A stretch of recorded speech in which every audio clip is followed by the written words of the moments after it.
नमस्कार प्रेक्षकांनो. ठरलं तर मग ह्या मालिकेत घाबरलेल्या प्रियाचा आता वेगळाच प्लॅन आहे. ती आली आहे मैनावती आणि सदाशिव यांच्या घरी.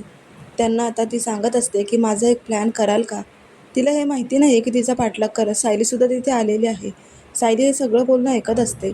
त्याच वेळेला खूप मोठ्या रकमेची डिमांड करत सदाशिव आणि मैनावतीला प्रिया एक प्लॅन सांगते. ते लगेच तयार होतात कारण लालची सदाशिव आणि मैनावती माझ्या जाळ्यात उडायला मला वेळ लागणार नाही हे प्रियाला चांगलंच माहिती असतं. ज्या प्रकारे सगळ्या सुभेदार कुटुंबासमोर प्रियाचा सायली आणि अर्जुनने अपमान केला, त्याच विचारात असलेल्या प्रियाने आता नवीनच चाल खेळायला सुरुवात केली आहे. तिला आता ती रविराज आणि प्रतिमाची मुलगी नसून ती आता सदाशिव आणि मैनावती यांची मुलगी आहे याचा पुरावा ती जमा करत आहे. कारण आता आपला पर्दाफाश होईल आणि आपल्याला जेलमध्ये जावं लागेल या भीतीने एक ब्लड ग्रुपचा रिपोर्ट सायली आणि अर्जुनकडे आहे हे तिला सत्य समजलंय आणि म्हणूनच चाल करत ती आता सदाशिव आणि मैनावतीला आपल्या जाळ्यात ओढून त्यांचीच मुलगी असल्याचं सिद्ध करायला आता लावणार आहे.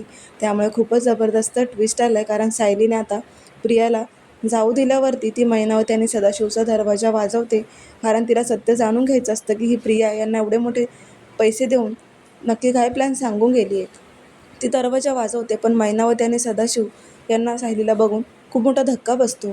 त्यावेळेला सायली म्हणते की बोला, मला माझ्या प्रश्नाचं उत्तर द्या की ती प्रिया इथे कशासाठी आली होती. तेव्हा आता सदाशिव आणि मैनावती तिच्याशी खोटं बोलतात की ती आमची मुलगीच आहे म्हणून आली होती.